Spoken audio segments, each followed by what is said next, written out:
Hello friends, এই যে বাড়ির ঢ্যাঁড়স গাছ। তো আজ আপনাদের দেখাবো ঢ্যাঁড়স হয়েছে। ঢ্যাঁড়স তুলে বেশ অনেকগুলো ঢ্যাঁড়স হয়েছে, সেগুলো তুলে দেখাবো। তো আমি তো ফুলের বাগান করি, একটু লাগানো যাক বা কয়েকটা সবজি লাগানো যাক। তো দুটোই খুব ভালো একটা জিনিস। সারাদিনের মাঝে যখন ক্লান্তি, তো এই ফুল গাছপালা সব কিছু নিয়ে ব্যস্ত থাকার চেষ্টা করি, যাতে মনের ক্লান্তিও দূর হয়, মনটাও ভালো থাকে, সাথে কিছু টাটকা টাটকা সবজিও পাই। তোমরা কারা কারা এমন করো অবশ্যই জানাবে। আর অবশ্যই তোমাদের একটা কথা বলবো, যে সারাদিনের মাঝে যখন ক্লান্তি লাগবে না, তখন এই জিনিসগুলো করে দেখো। ছোট ছোট জিনিস কিন্তু খুবই ভালো লাগে।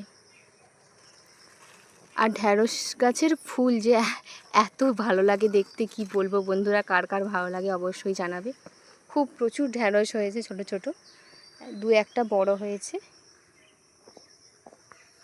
গাছে ফ্রেশ খেতে তো খুবই ভালো লাগে অবশ্যই, বাট যদি তুলি নিজের হাতে, সেটা আরও মজাদার লাগে। আমার তো ভালো লাগে। কার কার এরকম হারভেস্ট করতে সবজি ফল ভালো লাগে অবশ্যই জানাবে। আমার তো খুবই ভালো লাগে। একটা লেবু নিলাম বাড়িতে খাবো বলে, গন্ধরাজ লেবু। এগুলো আমাদের গ্রামে ফেলাতে হয় না, অটোমেটিক হয়। ঘাসের মধ্যে প্রচুর হয়, আরও যদি বৃষ্টি হয়, বর্ষাকাল হয়, এখন খুবই হয় এই শাকগুলো। শাক তোলার পরে তোমাদের দেখাবো কতগুলো তুললাম। যে ঘাস বনের মধ্যে ছোট ছোট কলমি শাক তুলে নিয়ে তোমাদের দেখাচ্ছি। বন্ধুরা, এই যে এক গোছা কলমি শাক তুলেছি। কার কার কলমি শাক খেতে ভালো লাগে অবশ্যই জানাবে। এগুলো আমাদের লাগাতে হয় না, অটোমেটিক হয়। ঝড় হয়েছিল কদিন আগে, কলা গাছটা পড়ে গিয়েছিল।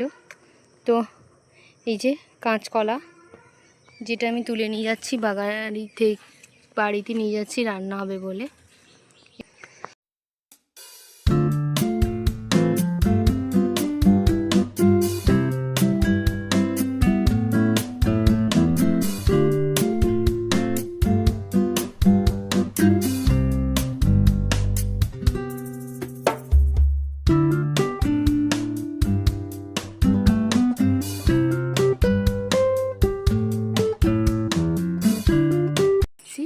দেখছি একটা কলা গাছে কলা পেকে গেছে। এই যে কলা গাছ, প্রচুর কলার ঝাড়, দেখছি কলাটা পেকে গেছে।